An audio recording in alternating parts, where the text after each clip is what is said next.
방송에서 제공하는 투자 정보는 투자 판단에 대한 조언입니다. 방송에서 제공하는 주식의 가치, 가격 상승 및 가격 하락에 대해서는 방송사에서 보장하지 않습니다. 이 시각 헤드라인 뉴스입니다. 대만 해협에서 미국과 중국의 군사적 긴장감이 높아진 가운데 중국이 지난 13일 대만 해협에서 대규모 군사훈련을 실시했습니다. 중국 관영 글로벌타임스는 실전에 준하는 이번 훈련은 대만 분리주의자들에 대한 공개적 경고라고 보도했습니다. 정부가 코로나19 사태와 긴 장마가 겹치며 한국 경제 불확실성이 지속되고 있다고 평가했습니다. 다만 6월 산업활동에서 생산과 지출 등 주요 지표가 증가하고 내수 지표까지 상승해 수출과 생산 부진은 다소 완화된 모습이라 평가했습니다.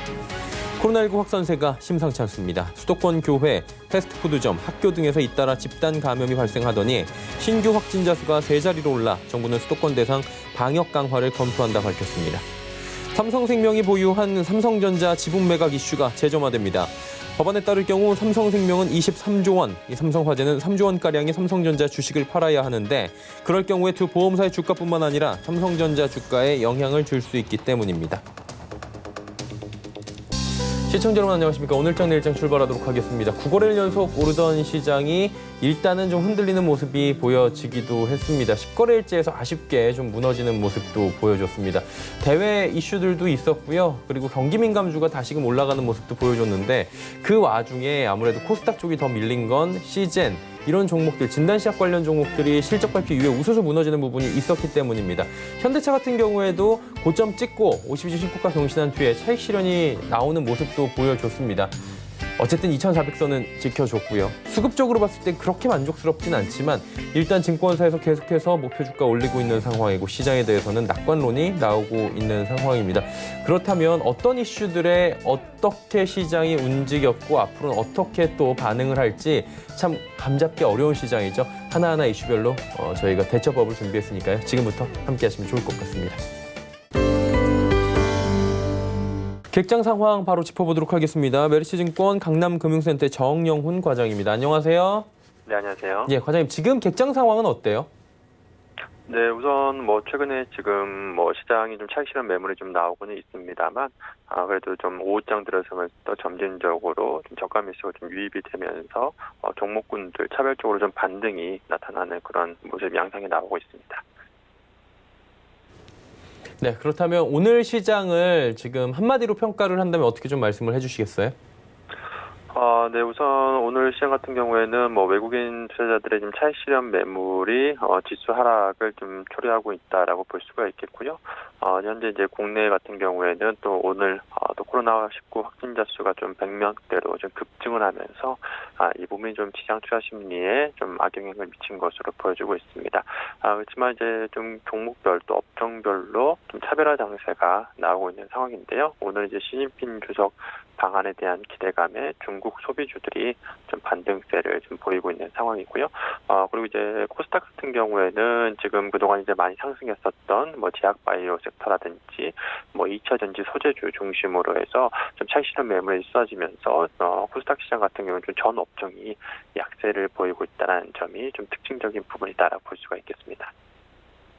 이번 주 내내 오르다가 오늘 조정이 좀 나오고 있거든요. 다음 주 월요일 시장 전망은 어렵겠지만 조심스럽게 어떻게 예측하시는지 여쭤볼게요.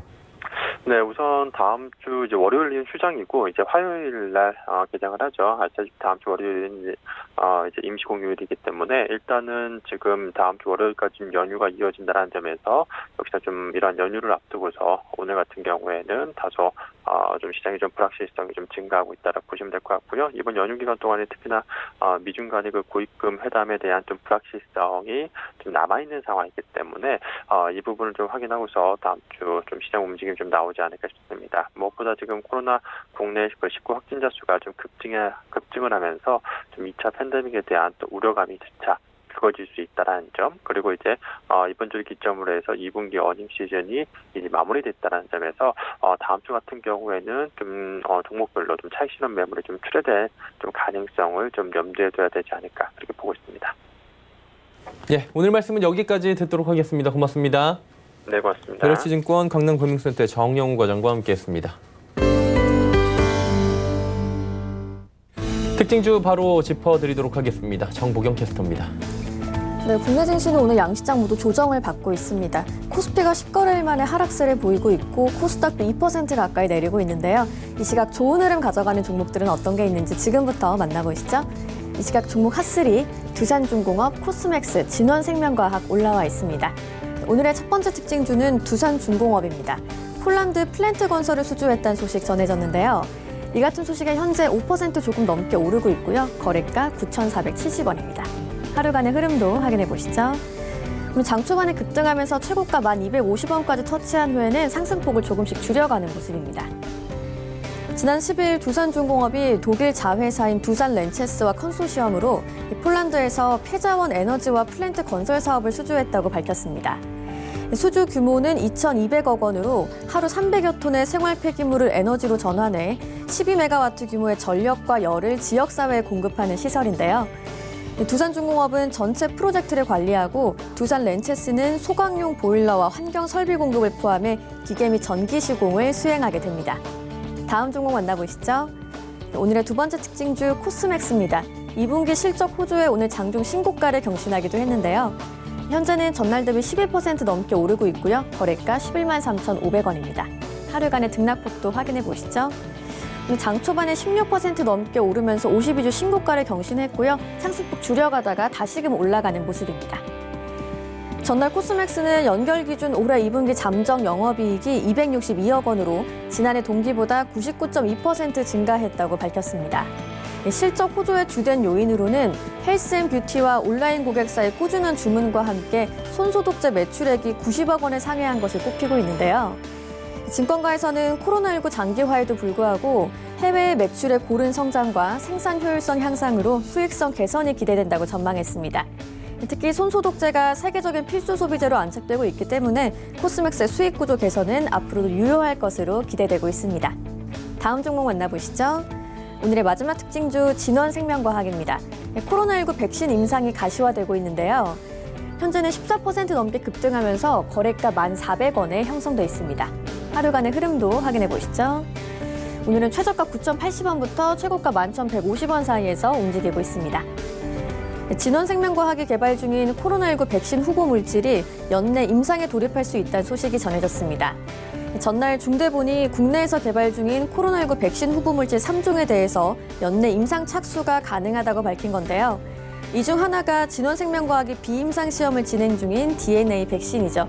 또 이외에는 제넥신과 SK바이오사이언스가 각각 임상과 비임상을 실시하고 있습니다. 지금까지 이 시각 특징주의 정보경이었습니다. 예, 이슈 또 바로 정리해드리도록 하겠습니다. 펠리제 투자앤리서치 김민수 대표입니다. 안녕하세요. 네, 안녕하십니까. 예, 중국 소비주 화장품주들이 최근에 많이 올라오는 모습 보여집니다. 오늘 하락장에서도 지금 신세계도 올라가고 있는 모습인데 아무래도 시진핑 주석 방한 기대감 여전히 남아 있고요. 한한령 해제 기대감이 좀 있는 것 같은데 전망 어떤지 그리고 현황 어떤지 좀 짚어주시죠. 네, 일단 오늘 조정장에서도 셉니다. 생각보다 이 모멘텀 가지고 좀 오래 갈 분위기로 보여지고 있는데 하지만 이제 또 지켜봐야 되겠죠. 특히 시장에서 소외됐던 콘택트주가 반등한다는 관점 쪽에서 면세점 화장품, 여행 항공주 다 따라 움직이는 분위기고요. 게다가 이번에 국무원, 외교 담당 국무원이 오면서 시진핑 주석 왜 오냐면 그냥 시진핑 주석 일정 관리하려고 오지 않나 생각 들고 있는데 그러다 보니까 이에 따른 연관성이 먼저 이것저것 뺀 기대감이라고 봐야 되겠죠. 게다가 이제 관련 쪽이 최악의 상황을 반영했다란 주가들 그러다 보니까 여기서 더 나빠질 게 없지 않느냐. 그러면 조금만 상황이 개선되게 되면은 실적들이 좋아질 게 아니냐. 이런 움직임들이 반응을 한다고 봐야 될 것 같고요. 게다가 또 앞에 있을 모멘텀을 벌써 갖다 쓰고 있습니다. 중국 광군제죠. 이와 관련된 하반기의 모멘텀들을 먼저 갖다 쓰는 상황이다 보니까 자연스럽게 소외됐던 쪽에서의 변화가 지금 나온다고 봐야 될 것 같고요.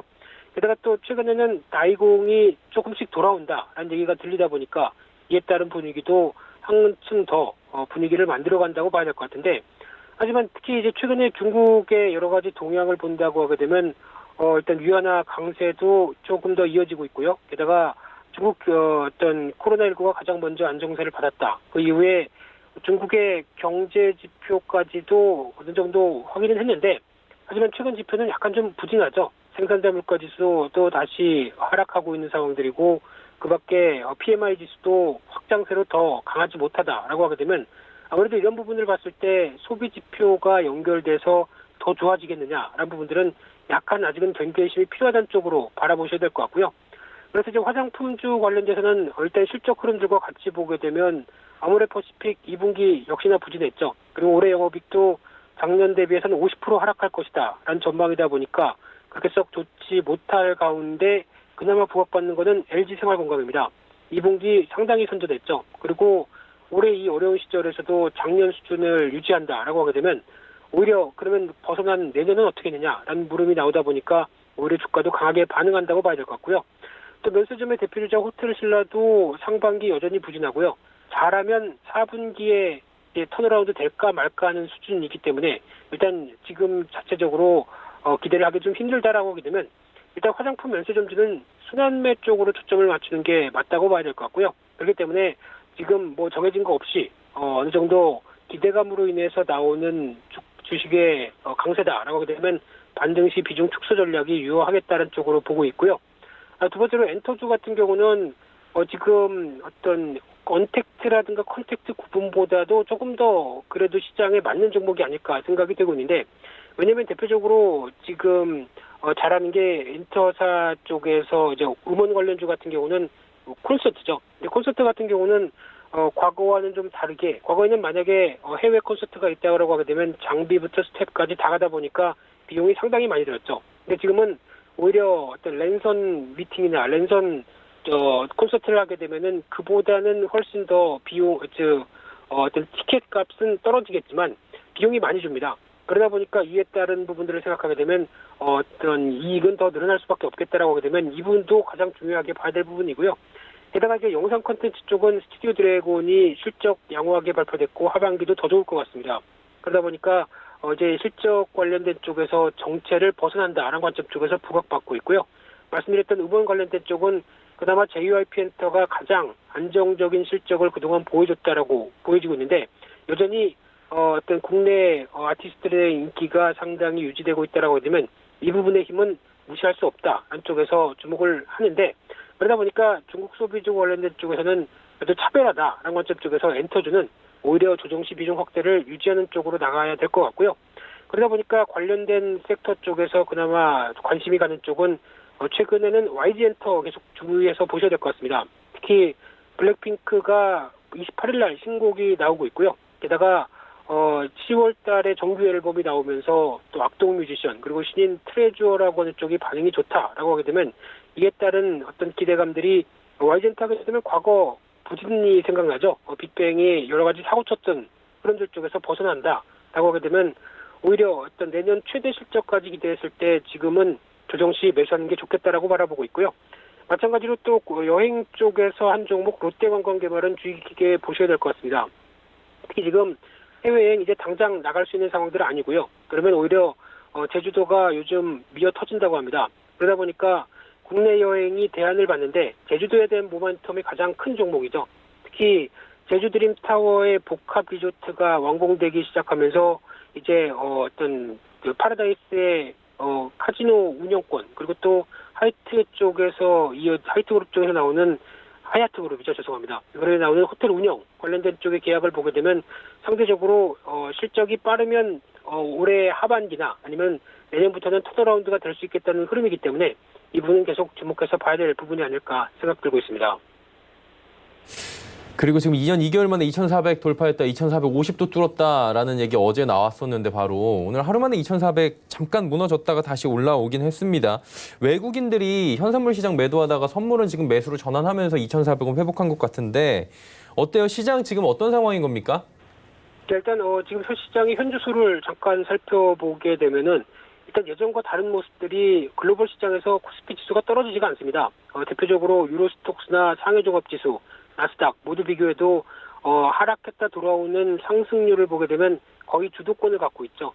왜 이런 현상이 나오느냐라고 봤었을 때 대표적으로 실적을 보게 되면은 아무래도 기업 실적들이 상대적으로 선전했다. 그러다 보니까 올해 지금 2분기까지 나온 실적을 보게 되면은 작년보다 그렇게 크게 압박하지 않는 수준. 그러니까 작년 2분기가 23조였는데 지금 19조 6천억이다라고 하게 되면 생각보다 위기를 잘 넘겼다고 봐야 될 것 같고요.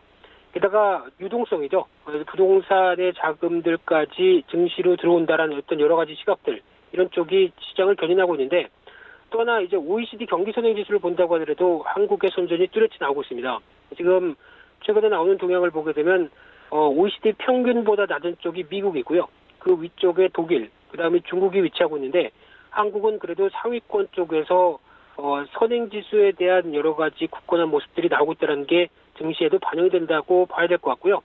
그러다 보니까 이제 2,400선을 들어온 시장에서 지금 시가총액과 자본 총계와 관련된 쪽을 비교해 보게 되면, 쉽게 말씀드리면 PBR이죠. 그랬을 때 지금 2,400선은 거의 PBR 1배 수준까지 복귀한 겁니다. 그러다 보니까 올해 3월 19일 날이 저점이 0.59배였는데 여기서 1배 수준까지 들어왔다는 부분들 쪽에서 많이 올랐다고 보기에는 일단 무엇보다 그냥 적정 가치로 회귀했다는 시각이 가장 먼저로 봐야 될 것 같고요. 그러면 이제 앞으로가 중요한 게 이 개선 기대감을 얼만큼, 또 실적에 대한 개선 기대감을 얼만큼 반영해서 움직이느냐, 이게 가장 큰 관건이겠죠. 그리고 또 하나 지표를 보게 되면 ROE와 PBR 추이를 보게 되면 보통의 경우는 거의 같이 동행합니다. 근데 최근에는 ROE는 떨어지는데 PBR이 올라오는 현상들이 나오다 보니까 약간 좀 왜곡된 게 아니냐, 한쪽으로는 보여진다고 하더라도 이 부분이 상반기에 받았던 충격을 회복하면서 하반기까지 이어진다라는 관점이 나오다 보니까 오히려 이에 따른 반응이라고 봐야 될 부분들이고요. 하지만 이제 코스닥 PBR은 조금 위험 수위까지 다다른 상황들입니다. 보통 저희가 지난 어떤 버블이라는 표현을 많이 썼었던 2000년도나 그리고 또 2006년도 그리고 2017년도 흐름을 보게 되면 약 한 PBR 기준으로 2.5배 정도까지 들어왔던 흐름들에서 거의 무너지고 했던 현상들이 나왔는데, 이번도 그 수준까지 들어온다라고 하게 되면 압박은 좀 들어갈 수 있다고 봐야 될 것 같고요. 무엇보다 시가총액 영향력이 높은 바이오주나 또 언택트주가 상위권에 포진돼 있다 보니까 그에 따른 영향력들이 반영이 된다라고 보여지고 있는데, 그러다 보니까 일단 지금은 어떤 시총 기준으로 움직임보다는 실적에 따른 섹터별 차별화가 코스닥은 더 진행이 될 수 있겠다라는 관점 쪽에서 잘 골라야 되겠죠. 그런 관점 쪽에서 이제 코스피의 장기적인 추이를 보게 되면 그래도 미약하게나마 어떤 횡보세에서 지금 확장세가 들어가고 있다는 관점 쪽에서 단기적으로는 연봉 기준으로 보게 되면 지금 2,450선 전후가 중요한 저항권이라고 보이는데, 만약에 안착하게 되면 어떻게 될까요? 네, 그러면 추가적으로 확장 패턴으로 갔을 땐 많이들 얘기하는 2,800이 여기서 나오는 흐름이 아닐까 생각되고 있고요. 그래서 결론적으로는 지금 시장에서는 아무래도 기대감이 더 반영되면서 움직이는 측면도 물론 있기 때문에 여러 가지 부담감은 안고 있다고 하더라도 여전히 성장과 실적 쪽에 무게를 두는 종목 쪽으로는 계속 관심권역에 둘 필요가 있다, 이렇게 정리해서 말씀드리겠습니다. 네, 시장 상황까지 하나하나 정리해 주셨습니다. 오늘 말씀은 여기까지 듣도록 하겠습니다. 고맙습니다. 네, 감사합니다. 펠리지 투자인 리서치 김민수 대표와 함께했습니다. 이슈 칼럼 이어집니다.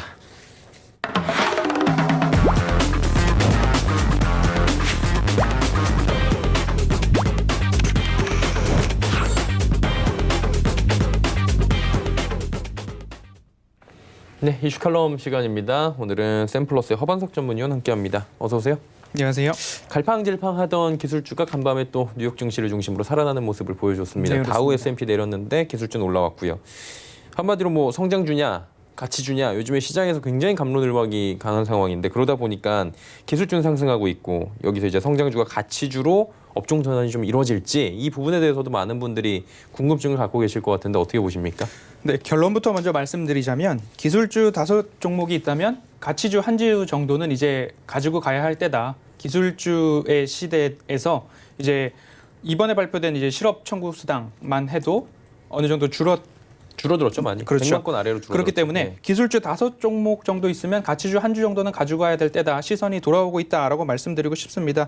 지난주 금요일부터 3일간 조정이 있었고 대형 기술주가 일제히 반등하면서 다시 올라오는 모습입니다. 팡맨이라고 하잖아요. 예. 그 기술주들이 올라오면서 반등이 있었고 더욱이 테슬라의 액면 분할이 있었습니다. 테슬라가 이제 S&P 500으로 편입된다는 이야기들이 나오고 있는데 조건을 충족했기 때문에 만약 이번에 테슬라가 S&P 500에 편입되어 있었더라면 그 반등의 폭은 훨씬 더 컸을 거다라고 말씀을 드릴 수 있겠습니다. 연준 위원들은 여전히 코로나19에 대해서 전망이 밝지만은 않습니다. 그리고 재정 부양 정책도 이제 나와야 할 때인데 백악관과 민주당 사이에 언제 합의가 이루어질지 그 부분에 대한 것들이 아직 우리가 주목해 봐야 할 때인 것 같습니다. 예. 여러 노이즈는 있겠지만 결국 시장은 당분간 더 간다라고 말씀을 드리고 싶습니다. 그래서 다시 한번 말씀드리면 기술주 5종목이 있다면 성장주로의 가치주로의 시선 전환이 필요하다라고 말씀드리고 싶습니다. 전부 다 옮길 필요는 없지만 어느 정도 이제 한쪽으로는 좀 시선을 줘도 된다. 뭐 그렇습니다. 비율로 따지면 굳이 100%나 20% 정도는 이 정도로 그렇습니다. 봐도 된다라는 말씀이신 것 같고요. 그리고 이제 국내 시장, 뭐 해외 시장 할 것 없이 자동차 관련 종목들, 우리나라는 뭐 현대차가 한 달 사이에 뭐 70% 올랐다는 기사들 나오잖아요. 그렇죠. 지금 어마어마한데 그러다 보니까 너무 단기간에 대형주가 올라오고 경계심이 좀 필요하다라는 얘기도 나와요. 당연히 어떻게 네, 보십니까? 우리나라에서 이제 현대차가 코스닥 종목도 아니고 대형주 속에 그쵸. 들어가는데 상승률이 굉장히 크게 어마어마했죠. 네, 어마어마했습니다. 현대차가 완성차 업체 중에서 연일 강세입니다. 그리고 현대차, 기아차, 현대모비스, 대안으로 말씀드렸던 현대위아까지 큰 급등이 나왔던 모습인데요. 현대모비스 같은 경우에는 또 미국 테슬라에 부품을 공급한다는 소식까지 나왔었고 그러면서 현대그룹주들이 더 올라가는 모습을 보여주었습니다. 말씀드렸듯이 미국 수소차 업체인 니콜라에서 현대차에게 계속적으로 협업을 요청하고 있고 현대차가 이 협업을 받아들인다고 한다면 미국 시장에서의 시장 진출이 용이해지는 부분들까지 있기 때문에 현대차의 상승 매력도는 더 올라가는 것으로 평가가 되고 있습니다. 19년 기준 차세대 시장, 자동차 시장인 전기차에서 현대차의 시장 점유율 5%, 그리고 수소차는 약 64%였습니다. 모든 자동차 시장에서 전기차를 외칠 때 현대차는 줄곧 수소차를 외치고 있었습니다. 이제 그 시선이 수소차로 돌아오자 현대차가 진가를 발휘하고 있는 것 아닌가라는 생각 한 가지와 기존 완성차 업체에 대한 역량이 조금 저평가된 것은 아닌가.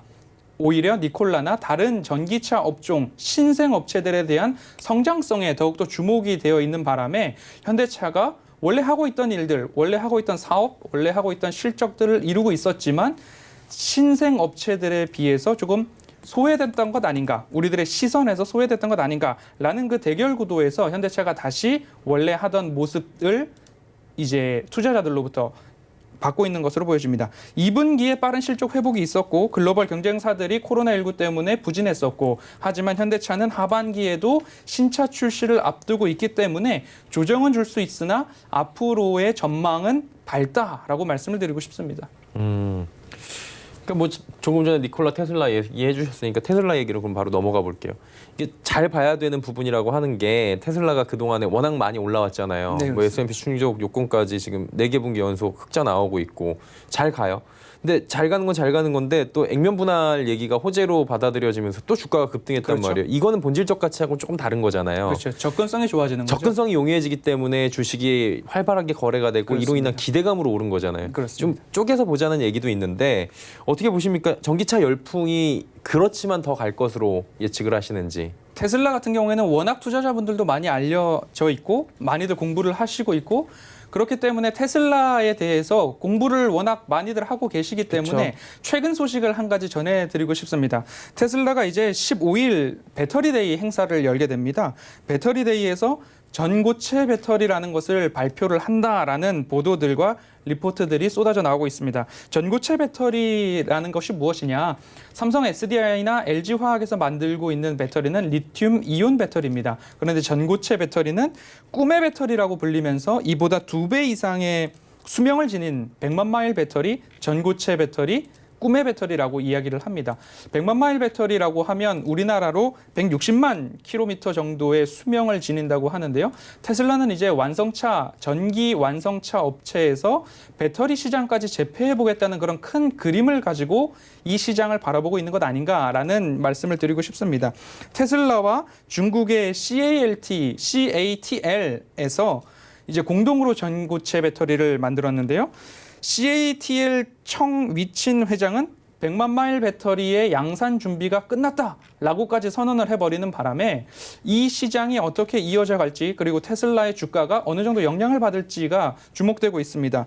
전기차를 넘어서 배터리 시장을 제패한다면 우리나라의 배터리 3사에는 또다시 넘어야 할 숙제, 과제가 주어진 것 아닌가라는 생각이 듭니다. 전기차, 테슬라, 수소, 2차 전지, 배터리 더 갈 수밖에 없는 시장이다. 이렇게 말씀드리고 싶습니다. 네. 그리고 지금 증권주 이번 주에 뭐 조선업종 그리고 건설 뭐 이런 쪽도 눌려 있다가 잘 갔어요. 자동차와 함께. 아무래도 증권은 잘 나올 것이다라고는 뭐 다들 동학개미라는 기대가 얘기가 있었죠. 있어서 근데 생각보다 더 잘 나온 것 같아요. 그렇습니다. 그러다 보니까 뭐 키움증권 주가가 10만 원 넘어갔더라고요. 예. 오랜만에 봤더니 하반기도 괜찮을 것이다. 이런 추세는 이어질 것이다라고 하는데 그렇죠. 어떻게 보십니까? 네, 동학개미 운동 효과가 2분기까지 이어졌고 그로 인해서 모든 증권사들의 실적이 개선됐습니다. 개인 예탁금이 51조 원을 돌파했고 6070 세대들도 이제 간접 투자가 아닌 직접 스마트폰을 들고 투자를 해보겠다라는 이야기들도 속속 나오고 있습니다. 고객 예탁금이 7개월새 2배가량 뛰었는데요. 한 가지 비교해보고 싶은 것이 있습니다. 우리나라 2019년 말 부동산 시가총액이 5천조 돌파했다 예. 이야기가 나오고 있었거든요. 그러면 이제 부동산 시장에 대한 규제 그리고 부동산 정책들이 계속 나와지면서 집 팔아서 주식을 사겠다라는 사람들이 늘고 있습니다. 그러면서 동학개미 운동도 더 붐을 이뤘던 것 아닌가 싶고요. 증시의 주체가 이제 개인으로 바뀌고 있는 것 같습니다. 예전 같으면 기관이 판다, 외국인이 판다, 그럼 주가 떨어지는 것 아니냐 했었는데 이번 시장들을 뜯어보면 개인이 다 봤네? 라는 이야기가 나오고요. 개인만 샀네? 이제 조정장인가? 라고 했는데 개인이 더 사네? 라는 이야기가 나오고 있습니다. 그런 것을 보았을 때에는 우리나라의 K스마트 개인의 주체가 점점 더 힘을 강화하고 있기 때문에 증권주의 앞날도 밝다라고 말씀을 드리고 싶고요. 그런데 한 가지 이제 유의해야 될 상황으로서 개인 신용 거래 융자가 9거래일 연속 증가하고 있고 그 규모가 15.1조 원에 육박한다고 이야기가 나오고 있습니다. 이 신용 거래 융자라는 것이 증권사에서 이제 돈을 빌려서 주식을 투자하는 B2라는 건데요. 지금 이제 개인이나 매수세가 워낙 강할 때 기관들도 이제 담아야 할 때 다시 이제 매집을 해야 될 때 바스켓을 담을 때인데 개인들이 워낙에 많이 사고 있다 보니까 이 부분을 어떻게 해소할 것인가 전략을 한번 기관의 입장에서 생각을 해본다면 공매도가 지금 금지되어 있는 상황이기 때문에 굉장히 다행인데 공매도가 풀리거나 연장이 되리라고 기대는 하고 있지만 공매도가 혹여나 풀리거나 기관이 갖고 있는 물량을 풀면서 시장을 한번 크게 흔들 때 이 신용, B2로 인한 개인의 반대 매매가 나오지는 않을까라는 염려가 있습니다. 이럴 때일수록 개인들의 신용융자 그 부분을 주의해야 될 것 같습니다. 이 부분을 주의한다면 앞으로도 개인들의 승산은 무난하다. 그리고 증권주의 B2라고 한다면 증권사에서는 더욱 실적이 높아지고 있는 부분이기 때문에 증권주들은 앞으로 전망이 밝다라고 말씀을 드리고 싶습니다. 네. 와중에 이제 개인분들이 어떻게 해야 되는지도 살짝 짚어주셨고요. 빚내서 투자하는 부분은 웬만하면 하지 말자 이런 얘기들이 그렇죠. 워낙 많기 때문에. 그리고 장마가 지금 그쳐야 되는데 주말에 중부지방에 이제 마지막 큰 비가 올 것이다. 마음 같아서 오보였으면 좋겠어요. 이런 것들은. 근데 어쨌든 간에 지금 증시에서는 또 수혜 종목들이 이게 참 잔인한 건데 나올 수밖에 없잖아요. 그렇습니다. 어떤 종목들이 어떻게 움직이고 있습니까? 지난번 방송에서도 제가 7월 14일 코엔텍이라는 종목을 추천을 드렸었는데 예. 사실 태영건설, YN텍, 인선ENT, KGETS 이런 종목들이 폐기물 업체이다 보니까 비 피해로 인해서 수혜를 받는 주가가 올라가게 되는 경우가 생깁니다. 그런데 이런 부분을 노리고서 단기적인 차익 실현으로 가는 부분들은 조금 지양해야 되지 않나. 누군가의 아픔을 우리의 수익으로 이제 노리는 부분들은 이것만 노리면서 투자하는 부분은 조금 지양되어야 할 필요가 있다라는 생각이 먼저 들고요. 하반기에 실적 기대감으로 조금 접근을 했으면 좋겠습니다. 그리고 더 나아가서는 이 폐기물 업체들, 예를 들어서 매립 부지가 있잖아요. 매립 부지가 1기, 2기, 3기 세 곳이 있다고 하면 이 업체의 매립 부지의 남은 잔여 용량이 얼마나 되는가, 그리고 신규 매립 부지는 확보가 되어 있는가, 이런 부분들 앞으로 전망성을 보면서 장기 투자를 하게 된다면 하반기에도 이 부분은 조금 더 지켜볼 만하다라는 말씀을 드리면서 제가 코엔텍을 말씀드렸었거든요. 그런데 보면 이 부분에 있어서 왜 이런 수혜주들이 생기고 저는 더 가치주, 장기적으로 보아야 한다라고 말씀을 드리냐면 신규 인허가를 받기까지 5년 이상의 시간이 걸리기 때문에 단순한 비피해 때문에 이 부분을 단기 수익을 보기 위해서 들어가기보다는 이 진입 장벽이 높은 그런 부분에 있어서 장기적으로 매력도를 가지고 종목을 바라보신다면 좀 더 건전하고 좀 더 나은 수익을 얻을 수 있지 않을까라는 말씀을 한번 드리고 싶습니다. 네. 그리고 국제시장에서 한동안 국제유가가 떠들썩하다가 최근엔 금값이었죠. 네. 2,050달러까지 올라갔다가 뭐 몇 년 만에 최고로 많이 빠지고 이틀 연속 빠지고 오늘은 또 살짝 올라왔어요. 네, 그렇습니다. 주식 빠지니까 올라오네요. 어떻습니까? 더 갈 여력은 뭐 국제적으로 볼 때는 뭐 2,300불, 3,500불도 얘기하던데 어떻게 보세요, 이 부분은? 네, 지난주에 제가 보조지표 말씀을 드리면서 M1 증가율에 따라서 적어도 2,500불을 말씀드렸습니다. 그리고 나서 폭락을 했죠. 그런데 다시 올라오는 모습인데 이 부분에 대해서 좀 더 짚어드리고 싶은 부분은 이제 러시아에서 세계 최초로 백신 개발을 했다라는 이야기들이 있었고 푸틴 대통령의 딸이 이 백신을 맞았다라는 말도 있었고 그 백신이 물보다 조금 나을 뿐이다라는 이야기들까지 계속 올라오고 있었습니다. 금 가격의 최근 상승 원인을 한번 짚어보고 싶습니다. 금 가격은 금 같은 경우에는 일단 실물 화폐로까지 보고 있어요. 근데 이제 실물 화폐에서 대척점에 있는 것이 달러화가 되지 않을까 싶습니다. 세계 통화죠. 그런데 이 달러 약세가 금 가격 상승으로 이어졌다라는 건데 달러 약세가 그럼 끝나면 금 가격은 다시 떨어지는 것 아닌가? 그러면 달러 약세가 강세로 돌아설 때가 언젠가라고 한번 살펴보고 싶습니다. 미국에서 고성장이 있었던 2012년 하반기를 지났을 때 2013년 7월경에 금이 온스당 1,200불 정도였습니다. 그때를 보면 미국은 고성장이고 호황기였다는 거죠. 그러면 이제 다시 미국이 성장률을 높일 때가 언젠가? 그러면 바로 코로나19가 끝나는 그런 시기가 될 것 같습니다. 코로나 팬데믹 이후에 미국의 V자 반등을 노렸던 기대했던 사람들의 실망감 때문에 안전자산인 금으로 많은 이제 자금들이 몰렸던 건데요. 미국의 금리 상승이 이어지고 미국의 성장이 어느 정도 확실시 될 때 그 시점에 금값의 상승도 어느 정도 고점에 달하지 않을까라는 말씀을 드리면서 그 전까지는 적어도 2,500불까지 금은 올라갈 것으로 전망을 하고 있습니다. 네. 금값 전망까지 이야기 나눠봤고요. 허 위원님은 잠시 뒤에 다시 나오시죠? 네. 예, 마감인박 60분 시장에 뵙도록 하겠습니다. 고맙습니다. 네, 계속해서 종목 이야기 출발하도록 하겠습니다.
네, 돈모 리포트 바로 출발하도록 하겠습니다. 샘플러스 이주연 전문위원 함께합니다. 어서 오세요. 네, 안녕하세요. 예, 반갑습니다. 자, 오늘도 돈모 리포트 진행이 될 텐데 어떻게 지금 운영이 되는지 먼저 간략하게 설명해 드립니다.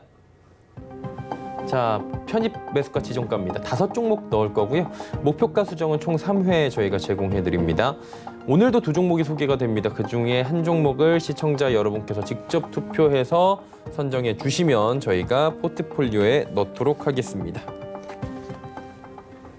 네, 지금까지 수익률도 바로 살펴보도록 하죠. 네, 수익률입니다. 누적 수익률 제일 중요하죠. 113.1.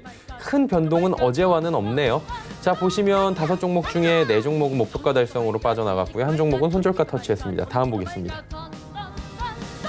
보시는 바와 같이 3종목은 목표가 터치, 2종목은 또 손절가 터치하면서 나갔습니다. 손절 라인은 조금 타이트하게 잡긴 해요. 다음 보겠습니다.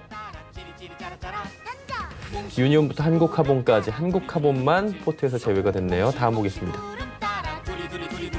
보시면은 첼시스, 파미셀, 그리고 명성TNS는 수익이 났고요. 두 종목은 스튜디오 드래곤과 종근당 바이오 지금 포트에서 하락으로 빠졌습니다. 자, 다음 보겠습니다. 풍국주정, 손절가 터치, 은선물 바로 또 목표가 달성하네요. 은선물은 이주연 위원한테 조금 효자 종목이라고 할 수 있을 것 같아요. 그리고 유니온도 목표가 달성, 드디어 또 유니온이 수익을 두 번째로 내면서 나갔습니다. 자, 보유 종목들인데요.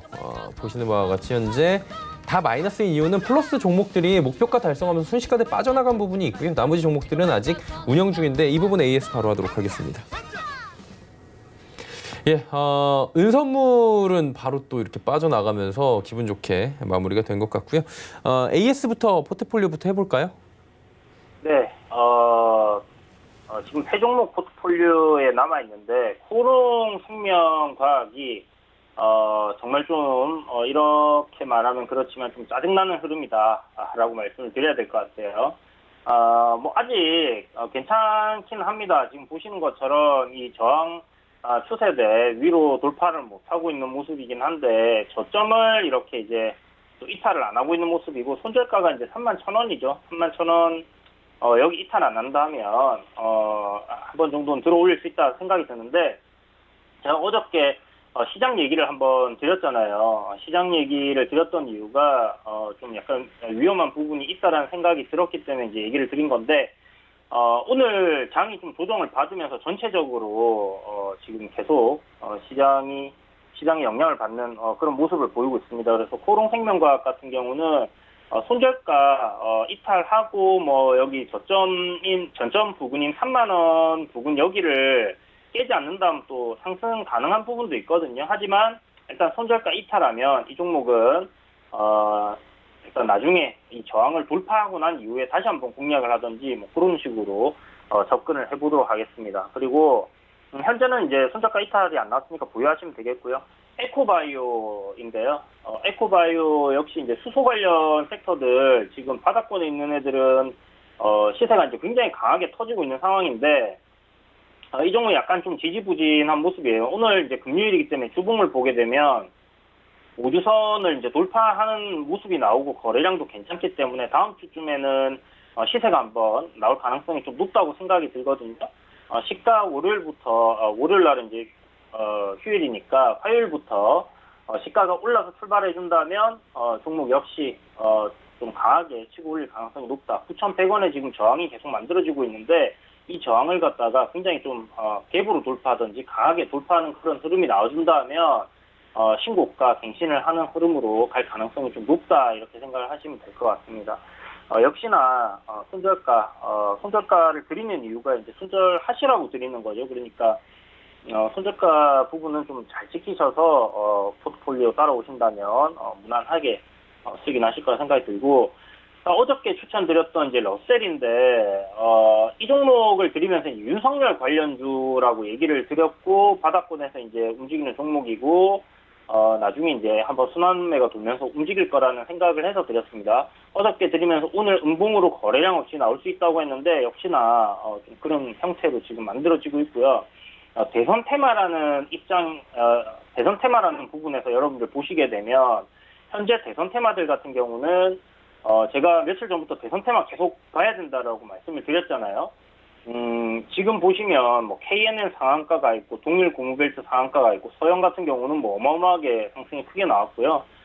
이런 식으로 지금 대선 테마들이 좀 강하게 상승을 하는 상황이 만들어지고 있습니다. 그래서 러셀 역시 그런 흐름을 타고 움직일 가능성이 상당히 높다라는 생각이 들기 때문에 우상향 추세 유지해 준다면 분명 한번 시세가 강하게 치고 올릴 거다 이런 생각이 듭니다. 그래서 화요일쯤에 한번 시가 지켜보시고요. 강하게 출발한다면 제가 말씀드렸던 목표가까지 한번 끌고 가보시는 것도 좋을 것 같다라는 생각이 들어요.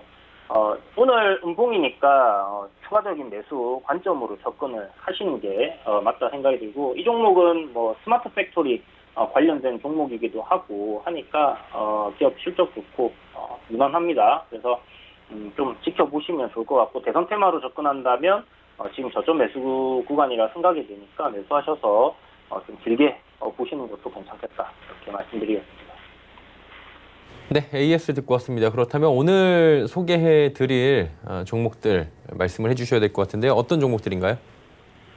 자, 오늘은 삼성물산하고 삼성생명을 가져왔습니다.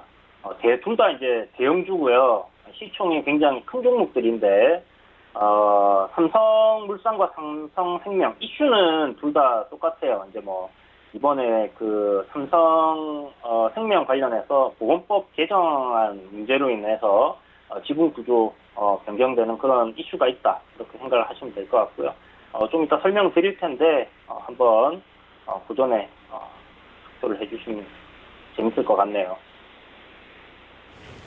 네, 두 종목 말씀해 주셨습니다. 오늘 삼성물산, 삼성 그리고 생명이네요. 예, 삼성 관련주 두 종목 가지고 오셨는데 어떤 종목이 포트에 담기면 더 좋을지 보내주시길 바랍니다. 100원의 정보 이용료 부과되는 샵 0082번을 통해서 함께 해주시면 될 것 같고요. 투자 포인트 들어볼까요? 네, 이번에 좀 그 삼성생명 관련해가지고 보험법 개정안이 이제 발의가 되면서 삼성전자 지분에 대한 이 부분이 약간 화두로 좀 떠올랐는데, 삼성물산을 제가 이야기를 드리는 이유가 삼성물산 같은 경우 그 삼성전자의 2대 주주로 지분을 5% 정도 보유를 하고 있습니다. 그리고 삼성생명이 삼성전자의 최대 주주죠. 8% 지분을 보유하고 있고요.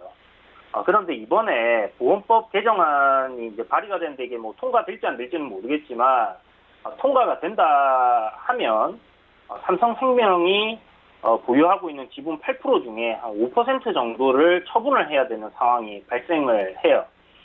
그러면 이 지분을 처분할 때 장내로 팔지는 못할 겁니다. 시장가로 뭐 시장에서 이렇게 뭐 팔게 될 경우는 좀 주가에 충격을 크게 줄 가능성이 높기 때문에 그런 가능성은 굉장히 낮다고 보고 아마 블록딜 형식으로 시간 내에서 이제 정리를 하지 싶은데요. 삼성전자의 이제 지부의 구조 때문에 이걸 뭐 경영권 때문에 이제 뭐 애플에 팔거나 뭐 아무 때나 뭐 외국인들에게 막 팔 수가 없잖아요. 그런 부분이 이제 좀 문제가 됩니다. 그래서 제 생각에는 가장 수강 사항이기도 하고 유력한 곳이 삼성물산이 되면 좋지 않을까 하는 생각이 들어요. 이 지분을 삼성물산이 인수하게 될 경우에는 삼성전자의 이제 최대 주주로 삼성물산이 이제 지분이 약 한 10% 정도가 보유하게 되는 거고요. 삼성물산의 최대 주주는 지금 이재용 부회장입니다. 그렇게 되면 삼성전자 이제 경영권 문제는 완전히 깔끔하게 이제 정리가 되는 부분이 되기 때문에 이 삼성전자의 5% 삼성생명이 가지고 있는 이 물량이 삼성물산으로 갈 가능성이 좀 높지 않을까라는 생각을 하고 있고요.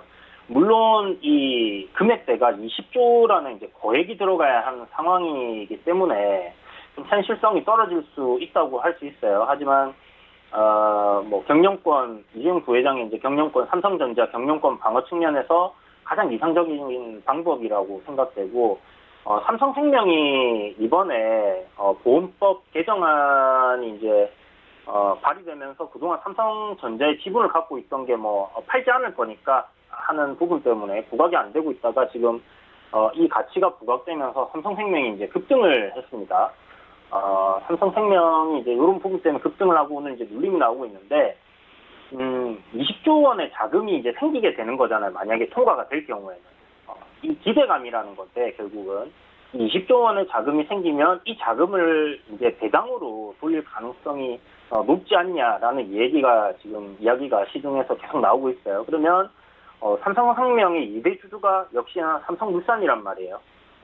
최대 주주가 이제 이건희 회장이고 그러면 배당을 통한 자금 회수가 또 가능한 부분이 또 있다라는 부분이 있고 물론 이건희 회장이 이제 어느 시점에서 그 자녀분들에게 지분을 이제 상속할지에 대한 뭐 그런 거는 일단 차치하고 생각해야 될 것 같고요. 두 종목 모두 지금 앞에 보시면 강한 저항권이 있는 부분이에요. 근데 이 저항권을 뭐 돌파를 할 거라고 생각이 듭니다. 이번에 이런 이슈로 인해서 그런 관점으로 조정이 좀 나오고 있는 상황인데 매수 시점으로 보면 좋지 않을까 생각을 해서 두 종목을 준비했습니다. 네, 삼성물산, 삼성생명, 지분 관련해서 얽혀있는 두 종목인데 이야기를 해주셨고요. 어떤 종목을 시청자 여러분께서 픽해주셨을지 만나보도록 하겠습니다. 보여주시죠. 삼성물산 쪽으로 한 표를 주신 것 같은데요. 삼성물산 이제 마지막으로 간략하게 어떤 투자 포인트인지 들어보도록 하죠. 네, 삼성물산 같은 경우 지금 좀 전에 말씀드렸던 이제 그런 부분들이 있다라고 생각을 하시면 될 것 같고, 결국은 이제 기업 승계 과정에서 이건희 부회장이 가장 지분을 많이 갖고 있는 삼성물산이 그 삼성전자의 지분을 보유함으로써 일단 경영권 방어적인 부분이 좀 이루어질 가능성이 좀 높다 생각이 되고요. 자금 조달은 뭐 어떻게 할지 그런 부분까지 세세하게 모르겠지만 그렇게 될 가능성이 좀 높다 생각되고, 현재 전고점을 돌파를 하고 지금 주가가 오늘 시가는 좀 상승을 했으나 조정을 좀 받고 있어요. 역시나 시장 영향을 좀 받는다라는 생각이 들고요. 분할 매수 관점으로 저점에서 좀 공략을 한다 하면 종목이 단기간에 좀 시세가 더 나아질 가능성이 매우 높지 않나 하는 생각을 합니다. 그동안에 지금 삼성물산 같은 경우는 이제 재상장을 하고 나서 이렇게 좀 조정을 쭉 받아왔는데 바닥권에서 지금 추세를 전환하려고 하는 그런 흐름이 만들어지고 있는 모습이다라고 생각을 하시면 될 것 같아요. 그래서 추세 전환하고 이제 전고점 돌파하고 이렇게 상승하는 추세로 가고 있는 상황에서 이런 이슈가 나왔다 이렇게 보시면 될 것 같고, 지금 강한 저항권대거든요. 그동안에 이제 가장 강한 저항권대에 지금 부딪혀 있는 상황인데 요 가격대 라인을 돌파한다면 삼성물산은 굉장히 큰 폭으로 상승을 할 가능성이 높다고 생각합니다. 일단 1차적으로는 저는 목표가가 한 14만 원 정도 생각을 하고 있고요. 손절가는 11만 5천 원 정도 잡으시면 될 것 같고, 매수는 뭐 오늘 종가부터 해서 조정씩 매수하는 관점으로 접근을 해간다라고 생각을 하시면 될 것 같은데, 만약 제 예상대로 뭐 이렇게 좀 전에 말씀드렸던 그런 시나리오가 현실이 된다고 했을 때는 한 18만 원까지도 상승이 가능하리라고 생각해요. 물론 시장이 추가적인 상승이 나와줄 때의 얘기고요. 단기간으로 지금 시장은 약간 조정을 받을 가능성이 높다고 생각합니다. 시장이 추세대 하단까지도 조정을 열어줘야 되는 그런 상황이라고 생각되기 때문에 일단 시장 상황 봐가시면서 내릴 때마다 분할 매수 관점 유효하다. 오늘 종가에 좀 사시게 되면 내일 또 월요일이나 화요일 밀리게 되면 뭐 또 조금 더 매수한다. 그래서 천천히 분할로 매수하시는 관점으로 접근하시면 좋을 것 같아요. 오늘 항상 제가 말씀드리지만 고점 부근에서 아랫꼬리가 좀 길게 달리면 다음날 재미가 없을 가능성이 높습니다. 그런 부분도 참고하시고, 굉장히 무거운 종목입니다. 대한민국에서 가장 큰 종목 중에 하나로 손꼽히는 종목이니까 단기간에 뭐 급등이 막 나와봐야 한 10% 정도 나오는 거라 생각을 하시고, 그 정도 수익 노리신다 생각하시고 분할로 천천히 매수하시면 좋을 것 같아요. 네, 삼성생명 관련된 부분은 노란톡 이용하시면 됩니다. 노란톡 들어오셔서 서울경제TV 이주연 검색하시거나 QR코드로 입장 가능합니다. 이 위원님은 이쯤에서 보내드리겠습니다. 고맙습니다. 네, 감사합니다. 금일본 방송에서 제공해드린 정보는 투자 판단에 대한 조언이었습니다. 해당 주식의 가치와 수익률 보장해드리지 않는다는 점 참고해 주시길 바랍니다. 저희가 준비한 소식은 여기까지입니다. 잠시 뒤에는 마감 임박 60분의 승부 이어집니다. 고맙습니다.